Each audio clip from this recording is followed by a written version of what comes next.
అంబేద్కర్ కోనసీమ జిల్లా ముమ్మిడివరం ఎమ్మెల్యే దాట్ల బుచ్చిబాబు 30 కిలోమీటర్ల మేర పాదయాత్ర చేశారు. మురమల్ల వీరేశ్వర స్వామి ఆలయం నుంచి మట్లపాలెం మహాలక్ష్మి అమ్మవారి గుడి వరకు నడుచుకుంటూ వెళ్లి మొక్కులు తీర్చుకున్నారు.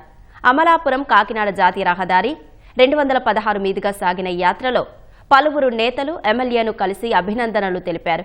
2024 ఎన్నికల్లో తాను ఎమ్మెల్యేగా, ఎంపీగా హరీష్ మాధుర్ గెలవాలని కోరుకున్నట్లు తెలిపారు. విజయం సాధించినందుకు ఇప్పుడు మొక్కులు చెల్లించుకున్నట్లు వెల్లడించారు. ఎన్నికల ముందు కూటమి ప్రభుత్వం ఏర్పడాలి, ఈ రాష్ట్ర భవిష్యత్తుని కూటమి ప్రభుత్వం కాపాడాలని ఉద్దేశంతో, అదేవిధంగా ఇక్కడ స్థానికంగా నేను ఎమ్మెల్యేగా గెలాలి, అదేవిధంగా మన హరీష్ బాలయ్య గారు ఎంపీగా అవ్వాలని చెప్పి ఈ పాదయాత్ర తలపెట్టడం జరిగింది. ఉదయం 5:15 మురమల్ల వీరేశ్వర స్వామి దేవస్థానం దగ్గర దర్శించుకుని మరి పాదయాత్ర ప్రారంభించాం.